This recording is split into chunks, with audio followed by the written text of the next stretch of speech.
दोस्तों, जब हम यूपीएससी प्रिपरेशन की बात करते हैं तो प्रोटेक्टेड एरियाज एक बहुत ही इंपॉर्टेंट टॉपिक कंसिडर होता है।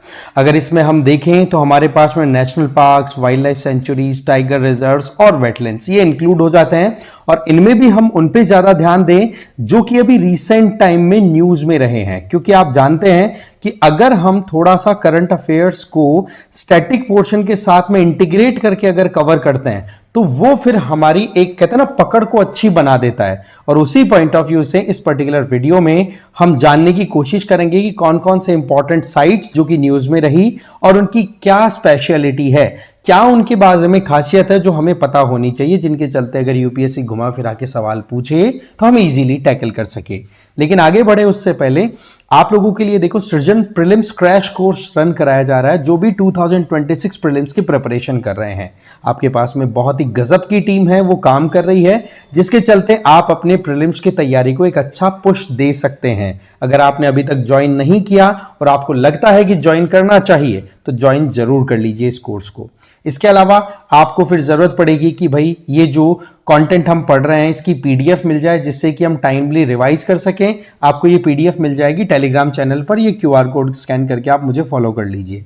अब देखो, सबसे पहला जो आज का हमारा टॉपिक है that is related to tiger reserves. देखो, हमारे देश में अगर बात करें तो टाइगर्स की पॉपुलेशन के हिसाब से दुनिया भर में जितने भी टाइगर्स है ना, उनका अगर आप निकालो तो 80% से ज्यादा पॉपुलेशन अकेली इंडिया में देखने को मिल जाएगी। तो उस पॉइंट ऑफ व्यू से टाइगर हमारे लिए एक बहुत ही इंपॉर्टेंट स्पीसी हो गई। वैसे देखा जाए तो टाइगर रिजर्व्स की संख्या कितनी है? 58। आपको ये चीजें ध्यान रख लेनी है। फिर बात आती है टाइगर रिजर्व डिक्लेयर कैसे किया जाता है। देखो, कभी भी किसी भी स्टेट में अगर किसी भी एरिया को टाइगर रिजर्व के तौर पे डिक्लेयर करना है तो वहां की जो स्टेट गवर्नमेंट है ना, वो एक प्रपोजल तैयार करके भेजेगी नेशनल टाइगर कंजर्वेशन अथॉरिटी के पास में, और एनटीसीए फिर सारी सर्कमस्टांसेस की एक डिटेल्ड इवैल्यूएशन करती है। और फिर उसके बाद में आगे बात बढ़ती है एक एक्सपर्ट कमिटी के पास में, और वो जो एक्सपर्ट कमिटी होती है ना, वो ग्राउंड रियलिटीज को चेक करके फिर अपने रिपोर्ट सबमिट करती है एनटीसीए को, और फाइनल रिकॉग्निशन के लिए NTCA wild life protection act जो है हमारा 1972 का, उसके तहत अपनी तरफ से फर्दर अप्रूवल दे देती है। और फिर जो स्टेट गवर्नमेंट, जिस स्टेट गवर्नमेंट की तरफ से वो जो रिक्वेस्ट डाली गई थी, वो स्टेट अपने एक गैजेट में नोटिफिकेशन डिक्लेयर कर देती है, तब जाकर के एक पर्टिकुलर एरिया आपका टाइगर रिजर्व के तौर पे रिकॉग्निशन ले लेता है। तो इस तरीके से आपको ध्यान रखना है। और साथ में ये जो मैप है, इस मैप में आपको ध्यान रख लेना है कि स्टेट वाइज अगर हम देखें तो कौन कौन से टाइगर रिजर्व्स हैं जो कि हमें ध्यान रखना है। अच्छे से आप इनको ध्यान रखेंगे। अब देखो, सबसे पहला जो न्यूज में रहा टाइगर रिजर्व है वो है आपका सिमलीपाल टाइगर रिजर्व। सबसे पहली चीज इसकी लोकेशन। अगर हम ईस्टर्न घाट्स को एक्सटेंड करके आगे नॉर्थ तक लेके जाएं, नॉर्थ ईस्ट की तरफ है ना, उसकी डायरेक्शन वाइज, तो इसके नॉर्दर्न एज पर लोकेटेड है सिमलीपाल नेशनल पार्क, जो कि आपके स्टेट ऑफ ओडिशा में आ गया। सवाल यह है न्यूज में क्या रहा। देखो, सिमलीपाल टाइगर रिजर्व जो है ना, वहां पर एआई इनेबल्ड कैमरास के चलते जो भी इलीगल हंटिंग हो रही थी वहां पर, पोचिंग, उसको कंट्रोल किया गया है। इस वजह से ये न्यूज में रहा। सबसे पहले तो ये जो कॉन्सेप्ट है एआई इनेबल्ड कैमरास का, ये क्या कहलाता है तो याद रख लेना है ट्रायल गार्ड इसका नाम है। ये अर्ली अलर्ट सिस्टम है जिसमें 100 से 150 एआई इनेबल्ड कैमरास इंस्टॉल किए हुए रहते हैं। उनका क्या काम है कि उन कैमराज में ऑलरेडी फीडेड डिटेल्स रहती हैं, जो कि एक कहते हैं ना कि जो पोचर है उसके बिहेवियर को समझा जा सके, और वो फिर जैसे ही कोई भी पोचर या कोई भी इंडिविजुअल इस पर्टिकुलर प्रोटेक्टेड एरिया में अगर एंट्री लेगा तो वो कैमरास अलर्ट डिक्लेयर कर देंगे कि भाई इस तरीके से हमने कुछ हरकतें देखी हैं और ये कहीं ना कहीं वाइल्ड लाइफ के लिए खतरा है। तो इजीली फिर काम हो सकता है वहां पर चीजों को रोकने में जो भी इलीगल है। इसमें देखो, सबसे अच्छी बात, बैटरी लाइफ बहुत गजब है कैमरास की। 6 महीने से 1 साल तक बैटरी चल जाती है, और एक यूनिट की जो कॉस्ट है दैट इज अराउंड 50,000 टू 53,000, जो कि अफोर्डेबल बना देती है। फिर सिमलीपाल टाइगर रिजर्व की बात करें, देखो इसकी लोकेशन है ना उड़ीसा के मयूरभंज डिस्ट्रिक्ट में लोकेटेड है, और वैसे देखा जाए तो ईस्टर्न घाट के नॉर्दर्न एज में लोकेटेड है। साथ ही साथ प्रोजेक्ट टाइगर के अंडर में से 1973 में ले लिया गया था, बायोस्फीयर रिजर्व 1994 में बना दिया गया, और 2009 में UNESCO world network of biosphere reserve में भी इसको डाल दिया गया।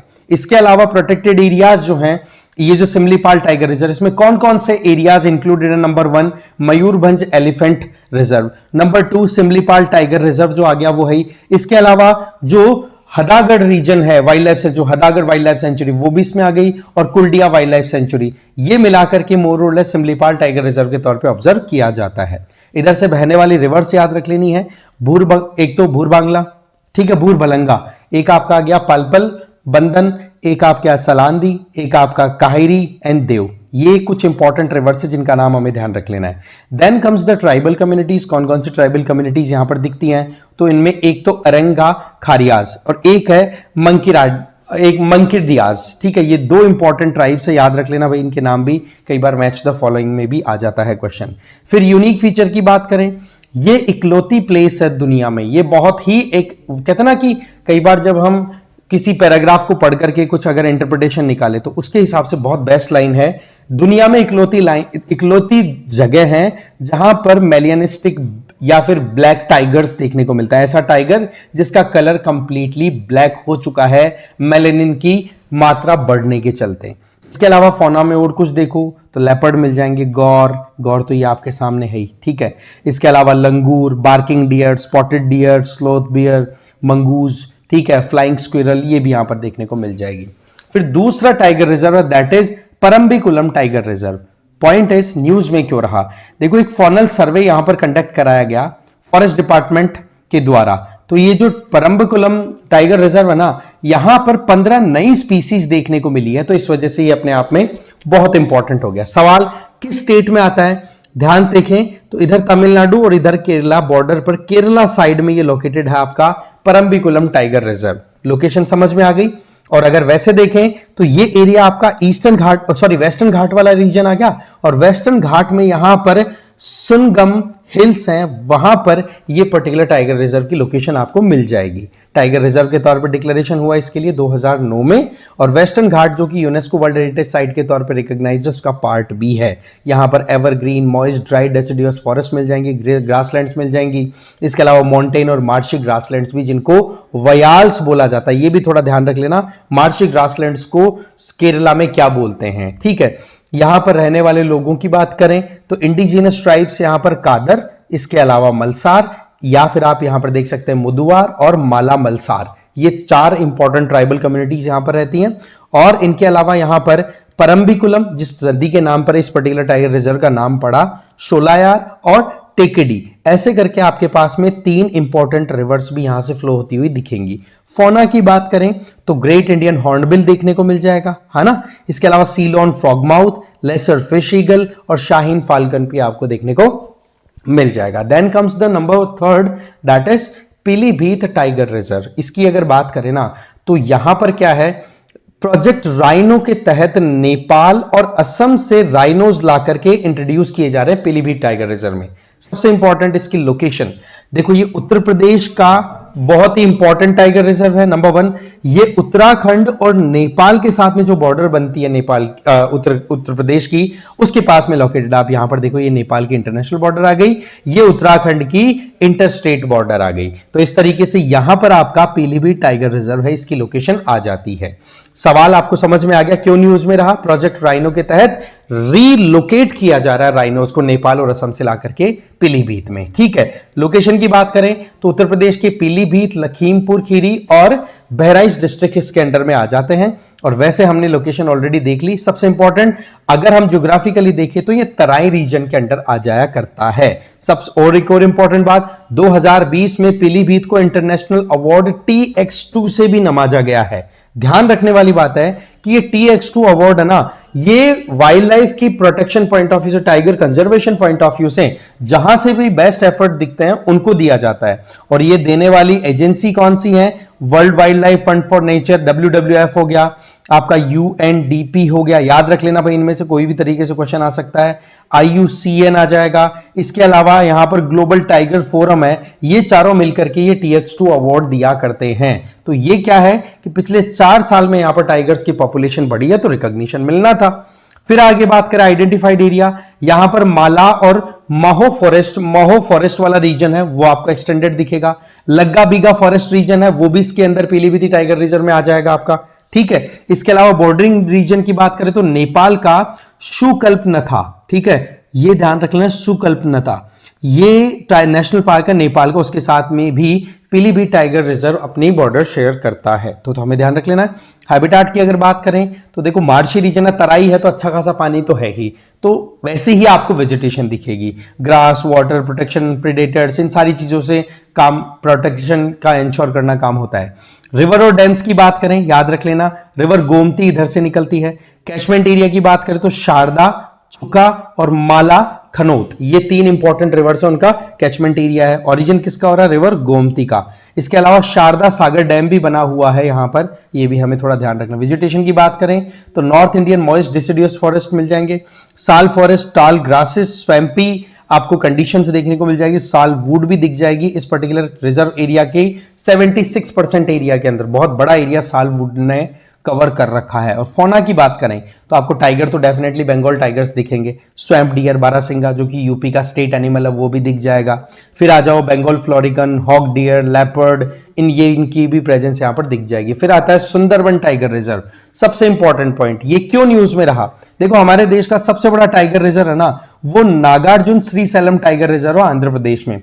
अब क्या है, सुंदरबन वाला जो टाइगर रिजर्व है उसमें 1044 स्क्वायर किलोमीटर का एरिया और ऐड कर दिया, तो इसके चलते अब क्या हो गया कि नंबर 1 तो अभी भी नागार्जुन श्रीशैलम टाइगर रिजर्व ही है, लेकिन नंबर 2 पे अब सुंदरबन आ गया है, इस वजह से ये न्यूज में रहा। तो सबसे पहली बात, अभी के टाइम पे अगर हम बात करें सुंदरबन की तो कितना एरिया कवर कर रहा है, तो this is around 3629 square kilometres, जो कि after the addition of 1044 square kilometre के हुआ है फाइनलाइज। इसके अलावा यहां पर और एरिया जो ऐड किया गया है वो कौन कौन से हैं, यहां पर आप देख सकते हो, मटला रेंज, रामगंगा और राय दिघी, ये रीजन है जो दक्षिणी या साउथ 24th परगना डिस्ट्रिक्ट है ना, अगर पर्टिकुलरली हम वेस्ट बंगाल की बात करें उस रीजन में आता है, उसका एडिशन इसमें किया गया है। और अभी की बात करें तो सुंदरबन का एरिया 3629 किलोमीटर हो गया, जो कि 3727 स्क्वायर किलोमीटर नागार्जुन श्रीशैलम के बाद में नंबर 2 पर आ गया।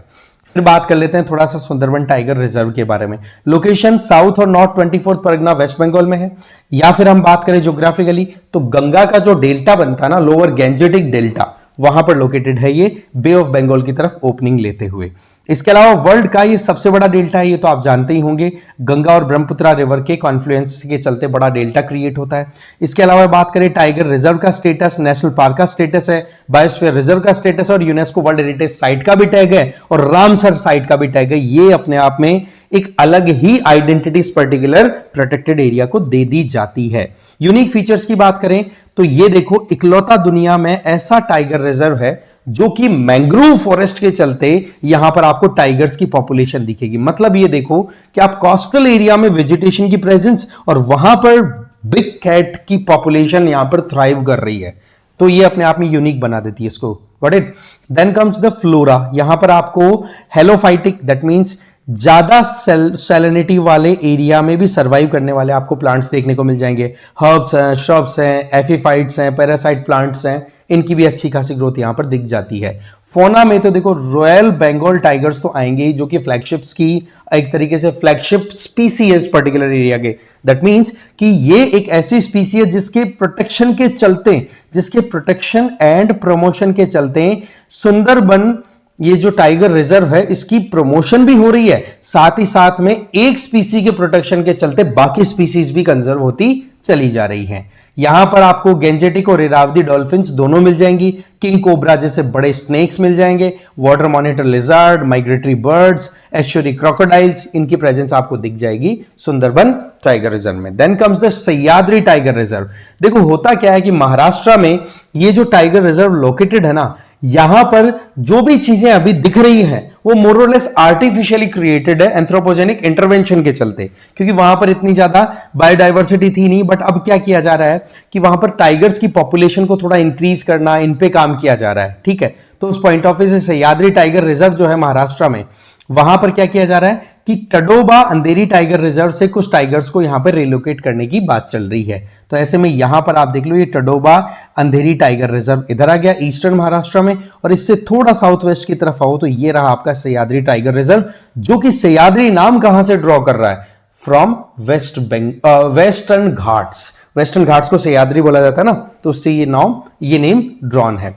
अब बात कर लेते हैं इस पर्टिकुलर टाइगर रिजर्व के बारे में कुछ। इसकी स्थापना हुई 2010 में। लोकेशन की बात करें कोल्हापुर, सतारा, संगली, रत्नागिरी वाले एरिया में।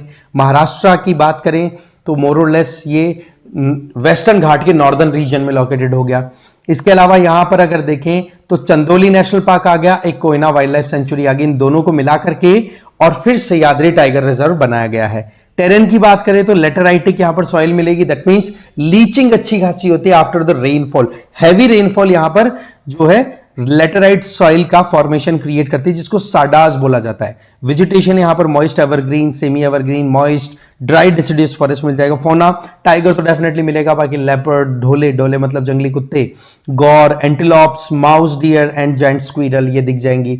बर्ड्स की बात कर ले तो हॉर्नबिल्स, वल्चर्स, रिवर टर्न्स ये आपको देखने को मिल जाएंगे। तो ये थोड़ा सा हमें ध्यान रख लेना है। ये एक ऐसा टाइगर रिजर्व है जहां पर टाइगर्स परमानेंटली रहते हुए बहुत कम दिखाई पड़ते हैं। ये भी एक इस पर्टिकुलर एरिया की बड़ी यूनिकनेस है। फिर आता आपका पेरियार टाइगर रिजर्व। इसकी बात करें तो जो स्टेट फाइनेंस इंस्पेक्शन हुआ, अभी हम बात करें केरला की, तो वहां पर यह देखा गया कि पेरियार टाइगर रिजर्व के अंडर में कुछ फाइनेंशियल इरेगुलरिटीज हुई है, करप्शन का स्कोप देखने को मिला है, तो इस वजह से ये न्यूज में रहा। अगेन ये ध्यान रख लेना, ये भी केरला तमिलनाडु बॉर्डर पर लोकेटेड, केरला की साइड में आता है आपका पेरियार नेशनल पार्क या पेरियार टाइगर रिजर्व। इसकी बात कर लेते हैं थोड़ा सा। 1895 में इसको स्थापित किया गया। नेम इसको पेरियार रिवर के चलते दिया गया है। इसकी location Idukki district of Kerala में है, तो वेस्टर्न घाट्स का ये पार्ट हो गया जो कि केरला तमिलनाडु बॉर्डर पर आ जाता है। अगर फिजियोग्राफी की बात करें तो वेस्टर्न घाट का सदर्न एक्सटेंशन आता है जिसको हम बोलते हैं कार्डमोम हिल्स, इलायची हिल्स, मसालों के लिए बड़ी फेमस है भाई, ये ध्यान रख लेना।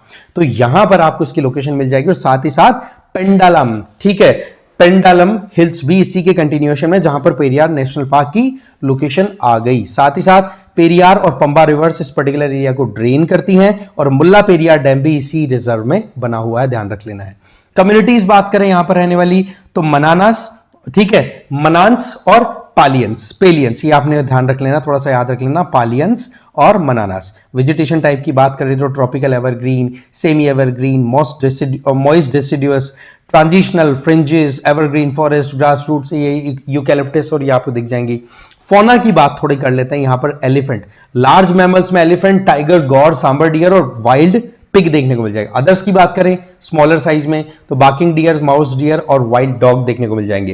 प्राइमेट्स की बात करें जो कि बहुत लंबे समय से अपने आप को ज्यादा इवॉल्व नहीं कर पाए हैं, इनमें सबसे इंपॉर्टेंट है that is line tailed macaque, ये हमें ध्यान रख लेना है। साथ ही साथ नीलगिरी लंगूर भी दिख जाएंगे, बॉनेट मकाक और कॉमन लंगूर भी दिख जाएंगे। और साथ ही साथ यहां पर एक बहुत ही इंपॉर्टेंट स्पीसी है जो कि तमिलनाडु की स्टेट स्पीसी के तौर पर भी रिकॉग्नाइज होती है, ठीक है, स्टेट एनिमल के तौर पे, दैट इज नीलगिरी टार, बकरी की एक स्पीसी। फिर आता आपका काली टाइगर रिजर्व। देखो देखा जाए तो काली टाइगर रिजर्व जो है वो नाम बाद में दिया गया है, पहले इसका नाम हुआ करता था डांडेली एनसी टाइगर रिजर्व, जो कि उत्तर कन्नड़ा में लोकेटेड है। कर्नाटका का आप कोस्टल रीजन देखिए, इधर आपका ये गोवा आ गया और गोवा के जस्ट इधर साउथ ईस्ट की तरफ देखोगे तो काली टाइगर रिजर्व के नाम से अब इसको रिकॉग्नाइज कर दिया गया, जिसका पहले नाम हुआ करता था Dandeli NC tiger reserve. Got it.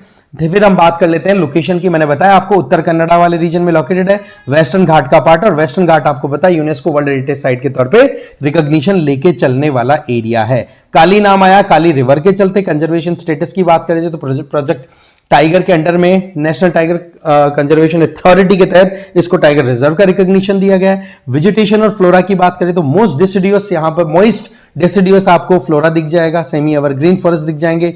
और स्पीसीज की बात करें तो teak, silver oak, Malabar, tamarind and जाम्बा, ये आपको देखने को मिल जाएंगे। फौना में यहां पर tiger, leopard, black panther, wild dog और स्लोथ बियर दिख जाएंगे। हार्बीवोर्स की बात करें एलिफेंट, गौर, सांबर, स्पॉटेड डियर और वाइल्ड बोर दिख जाएंगे। तो प्राइमेट्स की बात करें तो हनुमान लंगूर जो हमारे काले मुंह के बंदर होते हैं ना वो, इसके अलावा बॉनेट मकैक्स यहां पर देखने को मिल जाएगा। बर्ड्स की बात करें तो हॉर्नबिल की चारों स्पीसीज आपको काली टाइगर रिजर्व में दिख जाएगी। ये इसकी एक यूनिक आइडेंटिटी आपको ध्यान रख लेनी है, जो कि हमें मोर और लेस हेल्प कर देगी जब भी क्वेश्चन को हम प्रीलिम्स में डिकोड करें, ठीक है। अब आ जाते हैं हम नेशनल पार्क्स के ऊपर। देखो, नेशनल पार्क्स की जब संख्या की बात आए तो हमारे देश में 107 नेशनल पार्क्स आ जाते हैं, जिनकी लोकेशन हमें क्या करनी है, स्टेट वाइज देख लेनी है। लेकिन अभी हमारा कंटेक्स्ट क्या आ रहा है, आपको पता है, नेशनल पार्क्स एंड न्यूज। तो चलिए स्टार्ट करते हैं। काजीरंगा नेशनल पार्क, ध्यान रखना है, यह असम का एक बहुत ही इंपॉर्टेंट प्रोटेक्टेड एरिया है, जिसकी अगर लोकेशन देखें तो ब्रह्मपुत्रा के सदर्न बैंक की तरफ लोकेटेड है, या फिर मैं कहूं ये लेफ्ट बैंक पर लोकेटेड है। इसके अलावा ब्रह्मपुत्रा के लेफ्ट बैंक पर ही एक और इंपॉर्टेंट टाइगर नेशनल पार्क है, दैट इज डिब्रू सैखोवा। ठीक है, इसके अलावा वाइल्ड लाइफ सेंचुरी लोखादीवा, ठीक है, लखोवा वाइल्ड लाइफ सेंचुरी भी लोकेटेड रहती है वेस्ट बैंक के। और राइट बैंक की तरफ देखें या फिर ब्रह्मपुत्रा से नॉर्थ की तरफ, तो एक तो मनस वाइल्ड लाइफ सेंचुरी का ध्यान रखना, मनस टाइगर रिजर्व भी अपने आप में है। इसके अलावा यहां पर औरंग नेशनल पार्क भी लोकेटेड है नॉर्दर्न साइड में, अगर हम थोड़ा सा ब्रह्मपुत्रा के नॉर्थ की बात करें। ठीक है, तो ये थोड़ा सा हमें मैप का आइडिया रख लेना है, इसको हम ईस्ट टू वेस्ट भी थोड़ा सा दिमाग में रखें तो ज्यादा हमारे लिए हेल्प हो जाएगी। सवाल क्यों ये न्यूज में रहा, देखो, first ever grassland bird census यहां पर कंडक्ट हुई और काजीरंगा नेशनल पार्क में ज्यादा भी नहीं तो 43 ग्रासलैंड बर्ड्स आइडेंटिफाई हुई है, स्पीसीज की बात की जाए तो। थोड़ा सा काजीरंगा नेशनल पार्क के बारे में, टाइगर रिजर्व के बारे में हम जानते हैं। नंबर 1, इसकी लोकेशन क्या है, असम, ब्रह्मपुत्रा रिवर और कार्बी मिकरी हिल्स। यहां पर आप देखो कि नॉर्थ में तो ब्रह्मपुत्रा रिवर आ गई और साउथ की तरफ देखें तो ये कार्बी आपकी हिल्स आ गई, इनके बीच में इसकी लोकेशन आ जाती है। लैंडस्केप की बात करें, ग्रासलैंड, फॉरेस्ट और वेटलैंड्स आपको देखने को मिल जाएंगी। कंजर्वेशन स्टेटस, यहां पर नेशनल पार्क का डिक्लेरेशन हो गया 1974, tiger reserve 2007, UNESCO world heritage site 1985, important bird area जो कि बर्ड लाइफ इंटरनेशनल के द्वारा रिकॉग्निशन दिया था, वो भी इसको टैग अब दिया जा चुका है। फिर बात करते हैं ग्लोबल सिग्निफिकेंस की। यहां पर सबसे इंपॉर्टेंट चीज, दुनिया में जो जितने भी इंडियन वन हॉर्न राइनोसिरस मिलते हैं ना, उनका 2/3 आपको अकेला यहीं पर मिल जाएगा आपके काजीरंगा नेशनल पार्क में। ये बहुत ही successful wildlife conservation model है अगर हम पूरे देश की बात करें। और जो माइग्रेटरी बर्ड्स आते हैं ना, उनके लिए भी स्टॉप ओवर है, मतलब ये कि जो नॉर्दर्न आप साइबेरियन रीजन से जो बर्ड्स लॉन्ग फ्लाइट लेकर के आते हैं ना, इक्वेटर के भी साउथ की तरफ जाने वाले, उनका ये स्टेशन है। और इस पर जिस पर्टिकुलर पाथ का यहां पर स्टेशन आ रहा है उसको हम ऑस्ट्रेलिएशियन इंडो एशियन फ्लाईवे बोल रहे हैं। आप यहां पर ये ध्यान से देख सकते हैं कि सेंट्रल एशियन फ्लाईवे का तो डेस्टिनेशन इंडिया रहता ही है। हमारे हर बार विंटर्स में माइग्रेटरी बर्ड्स आते हैं, हमारे आसपास की जो वेटलैंड्स है वहां पर दिखाई पड़ती है, लेकिन स्टेशन जो ऑस्ट्रेलिएशियन फ्लाईवे है ना, उसका भी पार्ट हमारे नॉर्थ ईस्ट से गुजरता है और उसमें काजीरंगा वाले एरिया में बर्ड पॉपुलेशन आपको विंटर्स के टाइम पे अच्छी खासी दिखती है, पर्टिकुलरली हम बात करें माइग्रेटरी बर्ड्स की। फिर बात आता है काजीरंगा नेशनल पार्क में फौना की, तो देखो बिग 5 यहां पर मिलते हैं। बिग 5 याद रख लेना भाई, कई बार पूछा जा सकता है। एक तो राइनोसिरस, एक टाइगर हो गया, एक एलिफेंट, एक Asiatic wild buffalo, eastern swamp dear जो कि बहुत हैवी होते हैं, इनकी पॉपुलेशन यहां पर ठीक ठाक दिख जाएगी। और ईस्टर्न स्वैम्प डियर की तो मैक्सिमम पॉपुलेशन मिलेगी आपको इस पर्टिकुलर नेशनल पार्क में। इसके अलावा स्वैम्प डियर, हॉक डियर, गौर, leopard, fishing cat, small cats, western hoolock gibbon, ये इकलौता ऐसा है वेस्टर्न हुलॉक गिब्बन जो इकलौता एप है जो कि हमारे देश में दिखता है। एप और मॉन्की में डिफरेंस क्या होता है, पर्टिकुलरली हम बात करें तो इनकी पूंछ का डिफरेंस है। बंदर की पूंछ होती है, एप के नहीं होती है, बस इतना हमें ध्यान रखना अभी के लिए। इसके अलावा एविफोना की बात करें तो 478 बर्ड स्पीसीज दिख जाती हैं, जिनमें बंगाल फ्लोरिकन भी दिख जाता है जो कि क्रिटिकली एंडेंजर्ड IUCN की रेड लिस्ट के अकॉर्डिंग देखे। फ्लोरा की बात की जाए तो टॉल एलिफेंट ग्रासेस दिखती है, इसके अलावा लोटस, वाटर लिलीज, वाटर हाइकिंथ और रेटन केन भी यहां पर आपको दिख जाएगा। फिर डिब्रू सैखोवा, अगेन हमने मैप ऑलरेडी कवर कर लिया, ज्यादा माथा नहीं लगाएंगे, तो बात कर लेते हैं कंटेक्स्ट की। रिसेंटली एक स्टडी की गई डिब्रू सैखोवा में कि वहां पर नेटिव जो लोकल प्लांट्स है वो और इन्वेजिव जो कि बाहर से कहीं से आ गए हैं, जो कि यहां की ओरिजिन को लेकर नहीं चलते, इन दोनों तरीके के प्लांट्स ने मिलकर के यहां के ग्रासलैंड इकोसिस्टम को डिस्टर्ब कर दिया, इस वजह से ये न्यूज में है। तो चैलेंज क्या है, तो नेटिव जो इन्वेडर्स है ना, अगर हम वेजिटेशन की बात करें तो उनमें बॉम्बेक्स सेबा, एक सिमालू जिसको बोलते हैं ना, उसका एग्रेशन दिखाई पड़ रहा है। इसके अलावा लेग्रेस, इसको हम बोलेंगे लेजस्ट्रोएमिया, ठीक है, स्पीशियोस, ये अजार जिसको बोलते हैं ना, इन दोनों की, सिमोला और अजार, इन दोनों की एंट्री के चलते प्रॉब्लम आ रही है। इन्वेजिव स्पीसीज की बात करें तो इसमें क्रोमोलेना ओडोरटा, इसके अलावा आपकी श्रब्स के वैरायटी की बात करें तो एजर्टम कॉनी जॉइडिस, इसके अलावा आपका पार्थेनियम इसको हम पढ़ेंगे हम हिस्ट्री ऑफ फॉरेस्ट, ये भी हर्ब है। इसके अलावा एक क्लाइंबर, जो कि आप जानते हैं कि जिस तरीके से बेल होती है उनको हम क्लाइंबर बोल दिया करते हैं, तो उनकी भी एक वैरायटी है इन्वेजिव स्पीसी की, दैट इज मिकानिया मिक्रेंथा। ये थोड़ा सा ध्यान रख लेना, इनको जनरल वे में आप थोड़ा सा दिमाग में रख लेना, पूछा जा सकता है these terms were in recently news are associated with, option दे दिया ए बी सी, तो फिर आपका यहां पे बन जाएगा। कॉज ऑफ चेंज, सबसे पहली चीज ब्रह्मपुत्रा में रिसेंट लगातार बरसात आती रहती है तो इनको पानी मिल जाता है, तो ग्रासलैंड इकोसिस्टम को डिस्टर्ब कर रहे हैं। एंथ्रोपोजेनिक प्रेशर, लगातार ह्यूमन सेटलमेंट है इस प्रोटेक्टेड एरिया को डिस्टर्ब करता चला जा रहा है। लैंड यूज की बात करें तो क्या होता है कि जब अनसस्टेनेबल मैनर में आप काम करते हो तो जो इकोसिस्टम वो डिस्टर्ब होता है, जैसे कि ग्रासलैंड डिक्लाइन कर रही है, यहां पर श्रबलैंड एक्सपेंड कर रही है, फॉरेस्ट एरिया डिग्रेड कर रहा है, यहां पर थ्रेट आ रहा है लगातार बायोडाइवर्सिटी को लेकर के, कार्बन स्टोरेज जो है वो रिड्यूस हो रहा है, तो ये चीजें मोर और लेस खतरा बन रही है। थोड़ा सा इस डिब्रू सैखोवा नेशनल पार्क की बात करें तो ये ईस्टर्न असम में लोकेटेड है, ब्रह्मपुत्रा रिवर पे लोकेटेड है। डिब्रू रिवर की बात करें तो इसके साउथ में डिब्रू रिवर आ जाती है, इस वजह से इसका नाम आ गया, और वैसे देखा जाए डिब्रू तिनसुकिया डिस्ट्रिक्ट में इसका प्रेवेलेंस आपको दिख जाएगा। स्टेटस की बात करें तो वाइल्ड लाइफ सेंचुरी 1995 में बोल दी गई, यूनेस्को बायोस्फीयर रिजर्व 1997 में बोल दिया गया, नेशनल पार्क इसको 1999 बना दिया गया। यूनिक फीचर की बात करें तो फेरल हॉर्स, घोड़े की एक स्पीसी पर्टिकुलरली यहीं पर मिलती है, ये बड़ी यूनिक बात आ गई, ये थोड़ा सा ध्यान रख लेना इसका। क्लाइमेट यहां पर moist mix semi evergreen forest मिलेगा, मॉइस्ट मिक्स डेसिडियस फॉरेस्ट मिल जाएगा, ग्रासलैंड्स दिख जाएंगी।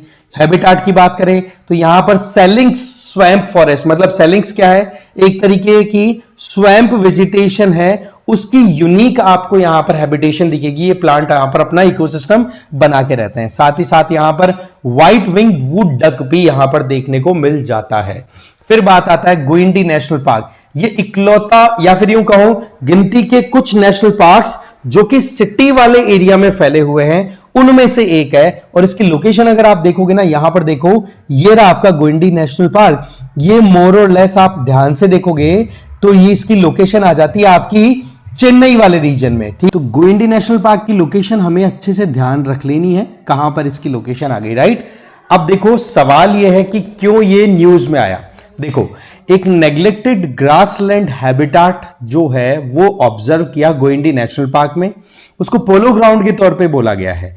अब वहां पर क्या है, कोशिश ये की जा रही है कि उस ग्रासलैंड इकोसिस्टम को रिस्टोर किया जाए और वहां पर ब्लैक बक की पॉपुलेशन को बढ़ाया जाए। पहली बात, लोकेशन, ये तमिलनाडु की कैपिटल चेन्नई है ना, उसी के अंदर लोकेटेड है और ये 2.7 स्क्वायर किलोमीटर एरिया तक फैली हुई है। और आप सबसे इंटरेस्टिंग चीज ध्यान रखें कि हमारे देश के कुछ गिने चुने ऐसे नेशनल पार्क्स में से एक है जो कि किसी मेट्रोपॉलिटन सिटी के अंदर लोकेटेड है। स्थापित कब किया गया, इसको देखो, नेशनल पार्क के तौर पे 1978 में रिकॉग्निशन मिली। वेजिटेशन की बात करें तो यहां ट्रॉपिकल ड्राई एवरग्रीन स्क्रब्स और थॉर्नी फॉरेस्ट आपको देखने को मिल जाएंगे। इसके अलावा फौना की बात करें, ब्लैक बक आपको दिख जाएगा, चीतल, spotted deer, jackal, pangolin, civets, bonnet macaque, hyena, hedgehog, mongoose, Indian hare, ये सब देखने को मिल जाएंगे। बर्ड स्पीसीज की बात करें तो 150 से ज्यादा बर्ड स्पीसीज देखने को मिल जाएंगी और यहां पर माइग्रेटरी बर्ड्स की पॉपुलेशन भी अच्छी खासी, मैंने बताया कि किस तरीके से मूव करते हैं माइग्रेटरी बर्ड्स लंबे रन को लेकर के, ठीक है। इसके अलावा रेप्टाइल और इनवर्टिब्रेट्स में इनको यहां पे snakes, lizard, tortoise, spider, butterfly, ये आपको देखने को मिल जाएंगे। इकोलॉजिकल जोन, सीधी बात है कि किसी भी मेट्रोपॉलिटन सिटी में अगर लोकेटेड है तो वो ग्रीन लंग के तौर पे काम करता है, वहां पर एयर प्योरिफिकेशन का काम होता है। ब्लैक बक की बात करें, जिसके रीइंट्रोडक्शन की बात की गई है, वो इंडिया और नेपाल में जनरली देखने को मिल जाएगा। ये एक तरीके का एंटीलॉप होता है। ध्यान रखने वाली बात क्या है कि एक तो होता है आपके डियर्स, एक होता है आपका एंटीलॉप। डियर तो क्या होता है, जनरली अगर देखें तो डियर के सिर पे जो सींग होते हैं ना, वो आपको इस तरीके से दिखेंगे कि जैसे कोई पेड़ की ब्रांचेस निकली हुई हो, उस तरीके से। और वो सींग जो होते हैं, वो जो आपके हॉर्न्स होते हैं या कहें इनको डियर के, वो क्या होता है, वो शटर करते हैं फिर रीग्रोथ लेते हैं। वहीं पर एंटीलोप जो होता है ना, उनके सींग एक ही ब्रांच में निकलते हैं, मतलब 2 ही होते हैं और वो परमानेंट होते हैं, वो उनको ड्रॉप नहीं करते, जैसे गाय का आपने देखा होगा इस तरीके से, ठीक है। तो एंटीलोप और डियर में हमें थोड़ा सा डिफरेंस देखना है। और ब्लैक बक जो है वो जनरली आपको, ये एंटीलोप हो गया, दिखेगा कहां पे, ये ग्रासी प्लेन एरिया में, स्क्रब या हल्का फुल्का फॉरेस्ट एरिया हो वहां पर। IUCN में इसको लीस्ट कंसर्न बताया हुआ है और world wild life protection act में शेड्यूल फर्स्ट में डाला हुआ है। फिर हम बात करते हैं wild life sanctuaries in news. देखो सबसे पहली चीज कि कितनी वाइल्ड लाइफ सेंचुरी हमारे देश में है, तो आपको याद रख लेनी है 573 अभी के टाइम पे। हो सकता है ऐड हो जाए तो आप उसको ऐड ऑन करते हुए आगे चलते चले जाना। सबसे पहले Pong dam lake wild life sanctuary, ये देखो हिमाचल प्रदेश में लोकेटेड है। सबसे बड़ी बात, जो ये ब्यास रिवर है ना, उस ब्यास रिवर पर लोकेटेड ये एक आर्टिफिशियली क्रिएटेड लेक है। और वहां पर क्या देखा गया है कि 2025 में जो एनुअल बर्ड काउंट हुआ पोंग डैम लेक में, तो वहां पर यह देखा गया कि जो वाटरफॉल पॉपुलेशन है, मतलब जो वाटर बॉडी के पास में रहने वाली बर्ड्स की पॉपुलेशन है, उसमें एक अच्छी खासी ग्रोथ देखी गई। अब आप याद रखेंगे, एक तो पोंग डैम आपका ब्यास रिवर पे है, पंडो है ये भी ब्यास रिवर पे है, वहीं पर आपका भाखड़ा नांगल डैम है, ये आपका चला गया सतलुज रिवर पे। और फिर ये दोनों कॉन्फ्लुएंस जहां करती है वहां पर बड़ा सा एक पॉन्ड डैम बना हुआ है, दैट इज हरी के बेराज, याद रख लेंगे।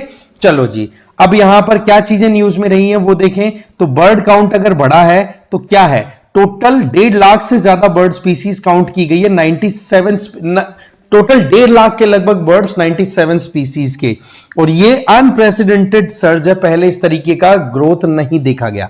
यहां पर सबसे ज्यादा जो पॉपुलेशन दिखी वो थी बार हेडेड गीज की, जो कि यहां की एक फ्लैगशिप स्पीसी है। मतलब सिंपल है कि इस बार हेडेड गीज के नाम पर इस पर्टिकुलर रीजन को अच्छी खासी प्रोटेक्शन मिलती है और बाकी जो स्पीसीज है उनका भी कंजर्वेशन हो पाता है। इसके अलावा पोंग डैम लेक की बात करें तो ये एक वाइल्ड लाइफ सेंचुरी है, याद रख लें। मैन मेड रिजर्वायर है, ब्यास रिवर के पानी को रोक करके बनाया हुआ डैम है, तो इस वजह से ये बहुत बड़ा मैन मेड रिजर्वायर बन गया। इसको महाराणा प्रताप सागर भी बोल देते हैं।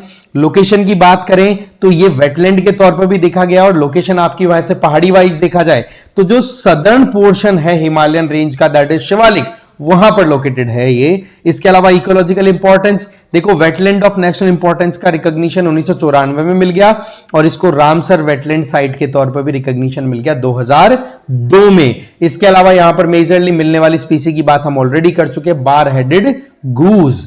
फिर आता है Sri Lanka Maleshwar wild life sanctuary. होता क्या है कि आर्कियोलॉजिकल सर्वे ऑफ इंडिया के द्वारा इस पर्टिकुलर वाइल्ड लाइफ सेंचुरी में पूरी रिसर्च की गई, ढूंढा, तो वहां पर 3 रॉक शेल्टर्स मिले जो कि प्री हिस्टोरिक रॉक्स पेंटिंग को दिखाते हैं। बहुत पुरानी पेंटिंग्स यहां पर, जैसे कि आप यहां पर इमेज में देख सकते हैं।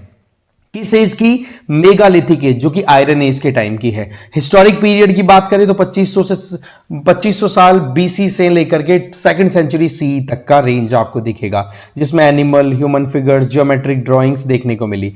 इसके अलावा कलर यूज हुआ, red occur, kaolin, animal fats का यूज हुआ है, और क्रश्ड बोन्स का भी इसमें यूज हुआ है। इंस्क्रिप्शंस की बात करें तो 4th से 10th सेंचुरी सी के लगभग है, और इंस्क्रिप्शन की जो स्क्रिप्ट थी वो बड़ी इंटरेस्टिंग है, ब्राह्मी, नागरी और तेलुगु तीनों में मिली है। और लैंग्वेज की बात करें तो संस्कृत, प्राकृत और तेलुगु लैंग्वेज को यहां पर पढ़ा गया। इसके अलावा नेक्स्ट अगर हम बात करें इस पर्टिकुलर सेंचुरी की, तो ये आंध्र प्रदेश में लोकेटेड। आप यहां पर अच्छे से मैप देख सकते हैं कि ये तमिलनाडु आंध्र प्रदेश बॉर्डर से थोड़ा नॉर्थ की तरफ जाएं तो यहां पर एक रिवर फ्लो करती है, दैट इज पेन्नार रिवर। उसी रिवर के कैचमेंट एरिया में ये particular wild life sanctuary located है, ये हमें ध्यान रख लेना है। इसके अंदर में आपको तेलुगु गंगा कैनाल भी दिख जाएगी। स्पीसीज की बात करें तो यहां पर जैडॉन कर्सर, ये एक बर्ड स्पीसी है जो कि क्रिटिकली एंडेंजर्ड है। एक समय में इसको यूं बोल दिया गया था कि एक्सटिंक्ट हो गई, पर 1986 में एक बार फिर से इसको देखा गया। फौना में और कुछ देखें तो आपको panther, jackal, chinkara, sloth bear, rich diversity आपको देखने को मिल जाएगी। फ्लोरा में रेड सेंडर, सैंडलवुड, बैम्बू, ठीक है, टर्मिनेलिया, सैप, मतलब यहां पर आपको चंदन, शीशम ये अच्छा खासा दिख जाएगा। फॉरेस्ट टाइप की क्लासिफिकेशन देखें तो ट्रॉपिकल, ड्राई, डेसिडुअस, स्क्रब्स देखने को मिल जाएगी। और क्लाइमेट की अगर बात करें तो 20 डिग्री सेंटीग्रेड से लेकर के 44 डिग्री टेम्परेचर के आसपास मिल जाएगा रेंज, और हॉट और ड्राई यहां की कंडीशंस होती हैं। फिर आता है इडुक्की वाइल्ड लाइफ सेंचुरी। यहां पर ध्यान से देखो, ये है इडुक्की वाइल्ड लाइफ सेंचुरी। क्या है कि 3 डे का एक off season faunal survey, off season faunal survey किया गया इडुक्की में और देखा गया कि कुछ नई स्पीसीज भी यहां पर आइडेंटिफाई हुई। फिर वो चाहे बर्ड्स की बात करो, बटरफ्लाईज, या फिर ऑर्डोनेट्स की बात करें। ऑर्डोनेट्स का मतलब हो गया सिंपल, आपने देखा होगा ये जो हमारा ड्रैगन फ्लाई टाइप अपीयरेंस वाले जो होते हैं ना, उनको ऑर्डोनेट्स बोल दिया करते हैं। अब इसमें क्या है, सर्वे में ये एक डॉक्यूमेंट है जिसके तहत ये एनालाइज किया गया है स्पीसीज कितनी बढ़ी कितनी घटी। कंडक्ट करवानी एजेंसी कराने वाली agencies Travancore nature history society है। इसके अलावा केरला फॉरेस्ट और वाइल्ड लाइफ डिपार्टमेंट भी इसमें अच्छा रोल प्ले करता हुआ दिखा। लोकेशन की बात करें तो केरला के इडुक्की डिस्ट्रिक्ट में लोकेटेड है। 1976 से यहां पर ये कंटिन्यू है और यहां पर दो इंपॉर्टेंट रिवर्स फ्लो करती है, एक तो पेरियार रिवर, एक चोरुथोनी। फॉरेस्ट टाइप की बात करें तो tropical evergreen, semi evergreen forest, moist deciduous, hills, sholas, grassland से यहां पर आपको देखने को मिल जाएंगे। फौना की बात करें तो लार्ज मैमल्स में एलिफेंट, इंडियन बाइसन जिसको गोर बोलते हैं, सांबर डियर, वाइल्ड डॉग्स, जंगल कैट्स, टाइगर्स, ये देख जाएंगे। रेप्टाइल्स में आपको स्नेक के डिफरेंट स्पीसीज जिसमें कोबरास भी हैं, वाइपर्स भी और क्रीट्स भी देखने को मिल जाएंगे। फ्लोरा की बात करें तो teak, rosewood, jackfruit, ebony, cinnamon और इसके अलावा बैम्बू की कई स्पीसीज देखने को मिल जाएंगी। फिर आता है सागरेश्वर वाइल्ड लाइफ सेंचुरी। इसकी अगर बात करें तो यहां पर यह है सागरेश्वर वाइल्ड लाइफ सेंचुरी आपके महाराष्ट्र में। क्या है भाई न्यूज में, देखो रीसेंट स्टडी जो है वो ये कहती है कि यहां पर डियर पॉपुलेशन बहुत ज्यादा देखी गई, लगभग 536 सांभर और 295 चीतल, स्पॉटेड डियर जिनको बोलते हैं, वो देखे। सागरेश्वर वाइल्ड लाइफ सेंचुरी ये इंडिया की पहली मैनमेड वाइल्ड लाइफ सेंचुरी है। ये एक बहुत ही यूनिक बात है इससे संबंधित। 1985 में इसको स्थापित किया गया 10.87 स्क्वायर किलोमीटर एरिया में। लोकेशन महाराष्ट्र के साउथ वेस्ट में संगली रीजन में लोकेटेड है और ये नाम जो सागरेश्वर है ये भगवान शिव के सागरेश्वर मंदिर के चलते दिया गया। वेजिटेशन में आपको आर्टिफिशियली कल्टीवेटेड फॉरेस्ट दिखेंगे। यहां पर लगातार पानी की सप्लाई नहीं रहती, इस वजह से मोर और लेस मैन मेड या फिर एंथ्रोपोजेनिक या आर्टिफिशियल वाटर सप्लाई इंश्योर की जाती है। यहां पर ड्राई मिक्स डेसिडुअस फॉरेस्ट और आपको सदर्न थॉर्न फॉरेस्ट देखने को मिल जाएंगे। फ्लोरा की अगर बात करें तो यहां पर टेमरिन, नीम, यूकैलिप्टस, एकेशिया, एगेव और खैर जैसे पौधे दिख जाएंगे। फौना की बात करें तो यहां पर मोस्ट ज्यादातर वाइल्ड लाइफ आपको देखने को मिल जाएगी, लेकिन वो आर्टिफिशियल इंट्रोड्यूस की हुई है। और सबसे इंपॉर्टेंट यहां पर ब्लैक बक दिख जाएगा, ये होते हैं एंटीलोप। इस तरीके के सींग होते हैं एंटीलोप के, मैंने बताया अभी आपको, है ना। इसी तरीके से चीतल यहां पर दिख जाएगा, मंचटैक भी दिख जाएगा, बाकिंग डियर जिसको बोलते हैं, और वाइल्ड बोर भी दिख जाएंगे। फिर आता है Gandhi Sagar wild life sanctuary. देखो कूनो नेशनल पार्क में तो चीता का इंट्रोडक्शन हो ही गया था, लेकिन अब कूनो से भी दो चीता जो हैं उनको Gandhi Sagar wild life sanctuary में इंट्रोड्यूस किया है। और आप देखोगे कि ये अपने आप में बहुत इंपॉर्टेंट हो जाता है। और दोनों चीता का नाम भी दिया है प्रभास और पावक। तो थोड़ा सा इसके बारे में समझते हैं। कूनो नेशनल पार्क के साउथ वेस्ट की तरफ ये लोकेटेड है। और कूनो नेशनल पार्क में कहां से चीता लाए गए थे? साउथ अफ्रीका से। थोड़ा सा Gandhi Sagar wild life sanctuary के बारे में जानते हैं। एक तो ये कि चंबल रिवर जो है उसी के किनारे पर बसी हुई लिया लोकेटेड ये वाइल्ड लाइफ सेंचुरी है। मध्य प्रदेश के वेस्ट में लोकेटेड है। मालवा प्लेट्यू की हाई रॉकी कंडीशंस यहां देखने को मिल जाएगी। 1974 में इसे वाइल्ड लाइफ सेंचुरी डिक्लेयर कर दिया था। चंबल रिवर इसको दो पार्ट में डिवाइड करती है। यहां का इकोसिस्टम देखिए तो सवाना मतलब ऊंची घासें देखने को मिल जाएंगी, एग्जैक्टली वैसे ही जैसे अफ्रीका में ओपन ग्रासलैंड्स दिखते हैं ना, किसके लिए? चीता मूवमेंट के लिए। वो यहां पर आइडियल कंडीशन है। फॉरेस्ट की बात करें, प्लांट्स की बात करें तो ड्राई डेसिडियस ट्री दिख जाएंगे, श्रब्स दिख जाएंगे, रॉकी टेरेन दिख जाएगी, शैलो टॉप सॉइल दिख जाएगी। इसके अलावा यहां पर खातियार गिर ड्राई, जो काठियावाड़ गिर ड्राई डेसिडियस फॉरेस्ट का सेगमेंट है वो दिख जाएगा। तो यहां पर 4 भुजनाथ रॉक शेल्टर भी है।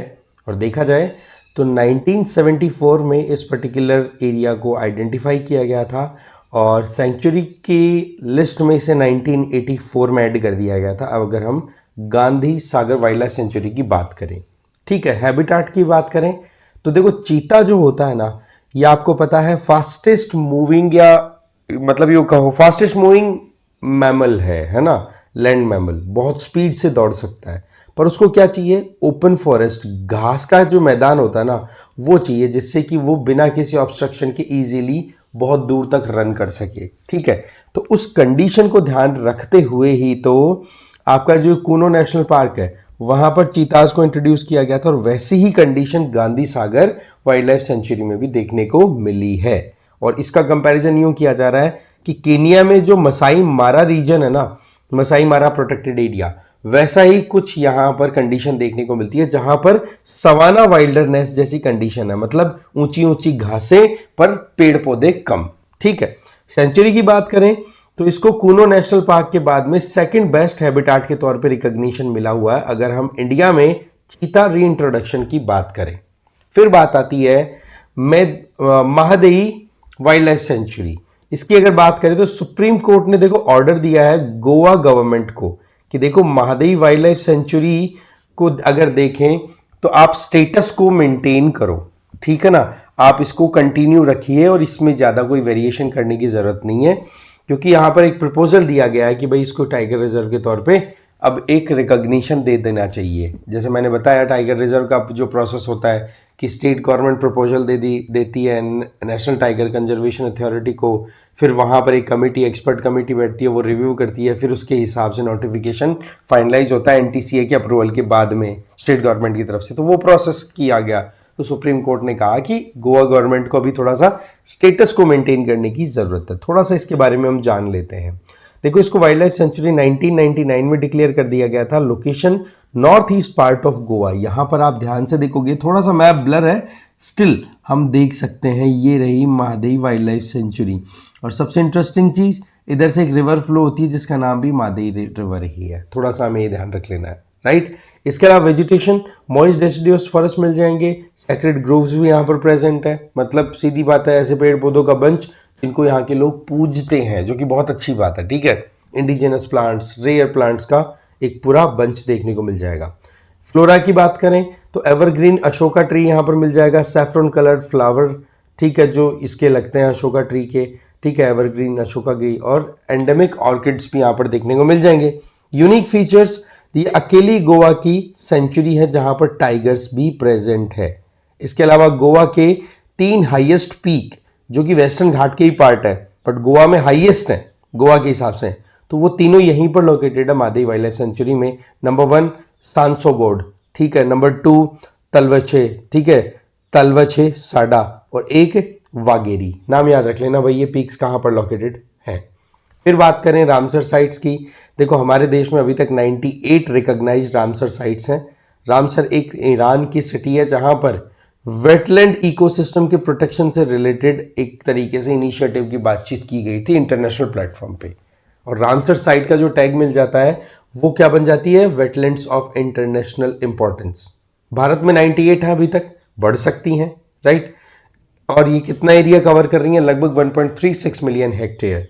सबसे ज़्यादा अगर देखें तो हमें इस नेटवर्क को अगर देखें तो साउथ एशिया के हिसाब से अगर देखें तो इंडिया टॉप पर आता है। अब बाकी जो देश हैं साउथ एशिया में, चाहे नेपाल, बांग्लादेश या पाकिस्तान, ठीक है, श्रीलंका, कुछ भी ले लीजिए आप, सबसे ज़्यादा अगर कहीं पर रामसर साइट्स हैं तो वो है इंडिया। तमिलनाडु में सबसे ज़्यादा रामसर साइट्स है, लगभग 20। फिर उसके बाद में अगर देखें तो सबसे बड़ी रामसर साइट, सुंदरबन की बात हमने की ना, ये नेशनल पार्क के तौर पे भी है, ये टाइगर रिजर्व भी है, ये बायोस्फीयर रिजर्व भी है, ये रामसर साइट भी है, बड़ी टैगिंग मिली हुई है, ठीक है। तो वेटलैंड्स में सबसे बड़ा एरिया आपके इसका आ गया सुंदरबन का।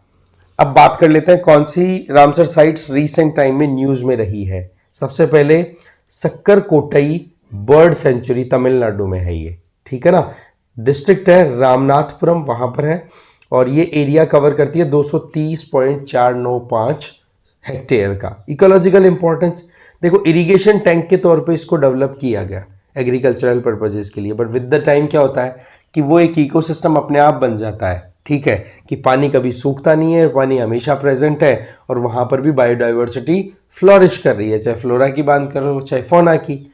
इस तरीके से इसमें पानी कहाँ से आता है, नॉर्थ ईस्ट मानसून के टाइम पे, अक्टूबर और जनवरी मंथ में जब मानसून रिट्रीट का समय होता है, बे ऑफ बंगाल की तरफ से जो आने वाली बरसात होती है, ठीक है, तो उससे यहाँ पर रेनफॉल रिसीव होता है और वो पानी इस पर्टिकुलर रामसर साइट में इकट्ठा होता है, ठीक है। यहाँ पर 42 बर्ड स्पीसीज़ को आइडेंटिफाई किया गया है, जिसमें स्पॉटेड विल फैलिकन या फिर ग्रे हेरॉन, लिटिल कॉर्मोरेट, ठीक है जी। इसके अलावा ब्लैक काइट ये यहाँ पर देखने को मिल जाते हैं। स्ट्रेटेजिकली लोकेटेड है, रीज़न भी कि सेंट्रल एशियन फ्लाईवे, हमने मैप देखा था, ध्यान हो कि किस तरीके से साइबेरिया से पूरा का पूरा एक बेल्ट बना हुआ है जो इंडिया को पूरा ऐसे कैसे कवर करता है, जो विंटर्स के टाइम में माइग्रेटरी बर्ड्स जो है वो हमारे आते हैं, जो अभी रिसेंट टाइम में देखे भी गए हैं। फिर बात आती है नेक्स्ट वेटलैंड की, दैट इज थेराथंगल बर्ड सेंचुरी। ये भी तमिलनाडु में लोकेटेड है, रामनाथपुरम डिस्ट्रिक्ट है वहीं पर है। ये 29.295 हेक्टेयर एरिया को कवर करती है। इकोलॉजिकली देखें तो फ्रेश वाटर इकोसिस्टम है। इसके अलावा वाटर बर्ड्स के लिए ब्रीडिंग एरिया प्रोवाइड करता है ये। एवियन पॉपुलेशन मतलब बर्ड्स की पॉपुलेशन बहुत शानदार देखने को मिलेगी, बर्ड सेंचुरी बोल रखा है तो आप समझ सकते हैं। 96 बर्ड स्पीसीज यहाँ पर आइडेंटिफाइड है, ठीक है। इसके अलावा नोटेबल बर्ड स्पीसीज में मेजरली आपको ओरिएंटल डार्टर, इसके अलावा ब्लैक हेडेड इबिस और एशियन वुली नेक्ड स्टॉक और स्पॉटेड बिल पेलिकन, ये कुछ बर्ड्स के नेम हैं, स्पीसीज हैं, ये यहाँ पर मेजरली देखने को मिल जाएंगी। फिर आपकी खेचियोपालरी, ये वेटलैंड है सिक्किम में। कहाँ पर लोकेटेड है? ये देमजोंग वैली है। ये थोड़ा सा इनको भी देखो रिवर्स मैनर में भी अपने को याद रखना है, चीज़ें जो याद आए उसको ज्योग्राफिकली भी अगर हम याद रखें तो आसान हो जाएगा। हो सकता है पूछा जाए कि देमजोंग वैली किस स्टेट में आता है, एरिया वाइज भी देखें, ईस्ट में, नॉर्थ ईस्ट, साउथ किस तरफ है ना।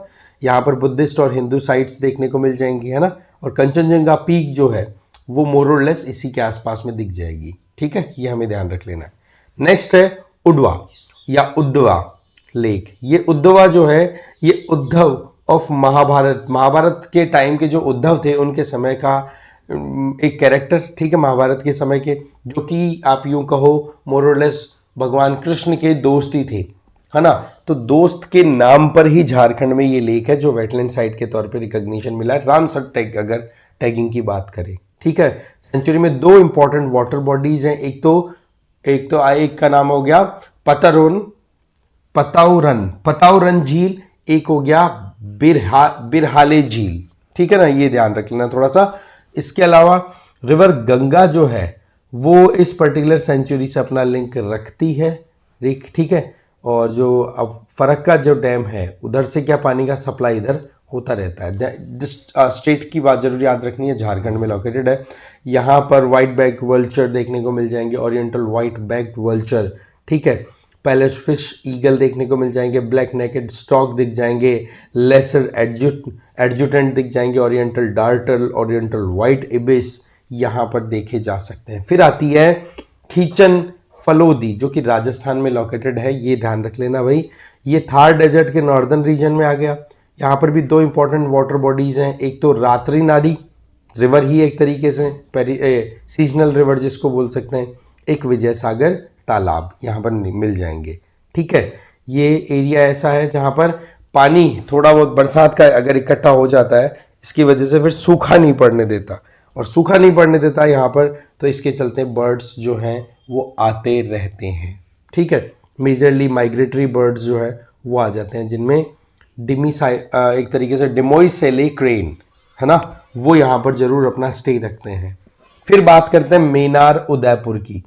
देखो इसकी अगर बात करें तो ये fresh water monsoon wetland complex है। इसका मतलब मॉनसून के टाइम पर पानी का जो एक आवक होती है ना, उससे यहाँ पर पानी बढ़ता है, ये एक तो हमें ध्यान रख लेना अच्छे से।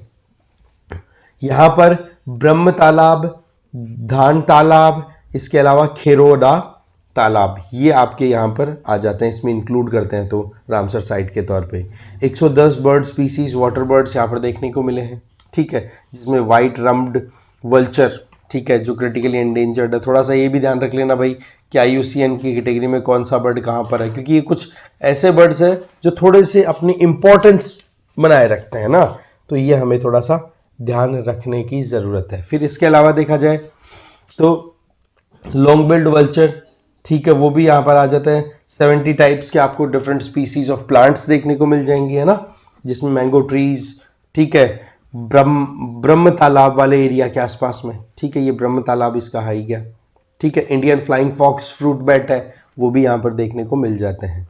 फिर आते हैं गोकुल जलाशय बिहार में, ये ऑक्सबो लेक है। आपको ध्यान है ना कि मिएंडरिंग जो भी हमारी रिवर्स होती हैं वो क्या करती हैं, जब मिएंडर एक दूसरे के आसपास में आ जाते हैं तो एक एरिया जो है वो कट ऑफ हो जाता है, जहाँ पर फ्लड्स के टाइम पे पानी आकर के रिवर से स्टोर हो जाता है और वो एक तरीके से यूं लगता है जैसे कि गाय का खुर हो, है ना। तो इसको ऑक्सबो लेक बोल दिया जाता है। तो गंगा रिवर का ही एक ऑफशूट है ये मनाप, ठीक है। और ये 50 तरीके की बर्ड स्पीसीज को सपोर्ट करता है। ब्रीडिंग एंड फूड फैसिलिटीज़ यहाँ पर अवेलेबल है। Fishing, farming, irrigation point of view से इंपॉर्टेंट है। फिर आता है उदयपुर झील, याद रख लेना भाई, बिहार में है, ठीक है। उदयपुर वाइल्ड लाइफ सेंचुरी के आसपास में ही ये लोकेटेड है और ये 280 प्लांट स्पीसीज का घर है, जिसमें यहाँ पे एक इम्पॉर्टेंट एंडेमिक प्लांट की अगर बात करें तो वो है एलिसी कार्पस रॉक्सबुर्गिएनस, ठीक है जी। इंपॉर्टेंट विंटरिंग ग्राउंड की बात करें तो 35 माइग्रेटरी बर्ड्स यहाँ पर आपको देखने को मिल जाएंगे, जिनमें सबसे कॉमन है पोकर्ड, ठीक है ना। ये थोड़ा सा हमें ध्यान रखना है। फिर आती है गोगाबील लेक, बिहार। गोगाबील लेक की बात करें तो ये ऑक्सबो लेक ही है, ठीक है। और ओल्ड चैनल है, कांखर और महानंदा रिवर, इन दोनों रिवर से ही आप यूं कहो कि उसी का एक बैच छूटा हुआ है, जिसमें फ्लड्स के टाइम पे पानी आके इकट्ठा हो जाता है। इसमें पानी की सप्लाई कहाँ से आती है? महानंदा, गंगा और खांकर, मोरलेस गंगा बेसिन जो है उससे पानी सप्लाई हो रही है। बिहार में पहली बार किसी एरिया को कम्युनिटी रिजर्व के तौर पर रिकॉग्निशन मिला तो वो यही आपकी गोगाबील लेक ही थी। ये हमें ध्यान रख लेना है भाई थोड़ा सा। 2019 में इसे important bird and biodiversity area के तौर पे भी रिकॉग्निशन मिला हुआ है बर्ड लाइफ इंटरनेशनल के द्वारा। यहाँ पर lesser adjutant stork, Pallas fish eagle और ब्लैक नेकेड स्टॉक्स देखने को मिल जाते हैं।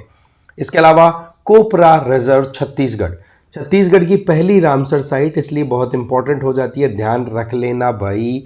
First Ramsar site from Chhattisgarh, ठीक है ना। ये बिलासपुर डिस्ट्रिक्ट में लोकेटेड है।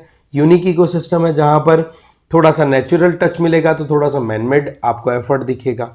ओरिजिनली अगर देखें तो बनाया गया था इरिगेशन और वाटर सप्लाई के लिए। मैंने बताया कि टाइम के साथ में फिर वहां पर लाइफ भी पनपने लग जाती है, इसलिए वो ऑटोमेटिकली वेटलैंड्स भी बन जाते हैं। यहाँ पर जनरली रेनफेड वाटर है, उसी से पानी का जो है सप्लाई वो मेंटेन होता है और जो महानदी रिवर है उसके बेसिन में ये आ जाती है, ठीक है जी। और माइग्रेटरी बर्ड्स है वो यहाँ पर स्टॉप ओवर करते ही रुकते ही हैं। फिर आती है सिलीसेड लेक, ये अलवर में लोकेटेड है, अरावली हिल्स के एरिया में। और यहाँ पर अगर देखें तो इसको क्रिएट करवाया गया था 1845 में महाराजा विजय सिंह जी के द्वारा, जिससे क्या है कि अलवर सिटी को पीने का पानी सप्लाई किया जा सके, ठीक है। और वैसे देखा जाए तो यहाँ पर एक रिवर फ्लो करती है रूपारेल, और उसी रिवर की ट्रिब्यूटरी पर ये लेक बनाई गई थी। 7 स्क्वायर किलोमीटर एरिया ये कवर करने वाली है। और सरिस्का टाइगर रिजर्व का नाम डेफिनेटली आपने सुना होगा, उसी के बफर जोन में ये आ जाती है। तो इस तरीके से हमें ये थोड़ा सा इन चीज़ों के बारे में ध्यान रख लेना है। और मैं आपको 2 इंपॉर्टेंट रामसर साइट्स के बारे में और बता देता हूँ जो अभी लेटेस्ट हैं इस लिस्ट में एडिशन। एक तो है पटना बर्ड सेंचुरी। अब नाम तो पटना आ रहा है ना, नाम तो पटना आ रहा है, लेकिन ये यूपी में है। इसका भी एडिशन हो चुका है रामसर साइट में। और एक आपकी आ जाती है दूसरी, छारी ढांड, ठीक है ना। ये भी थोड़ा सा हमें याद रख लेना है, छारी ढांड, ये भी आपकी अब रामसर साइट बन चुकी है। याद रखने वाली बात क्या है कि ये गुजरात का जो कच्छ रीजन है, ठीक है जी, गुजरात का जो कच्छ रीजन है वहाँ पर इसकी लोकेशन है। तो ये मेजरली हमें ध्यान रखनी है कि टोटल 98 हमारे पास में रामसर साइट्स हैं और उनमें न्यूली एडेड ये है पटना और छारी ढांड। और उससे पहले जो एडिशन हुआ, जो न्यूज़ में रही हमारी रामसर साइट्स हैं, उनकी लिस्ट हमने पूरी देख ही ली। तो इस तरीके से ये सेशन यहीं खत्म होता है प्रोटेक्टेड एरियाज़ का। आई होप आपको ये अच्छा लगा होगा। Thank you very much for watching this video.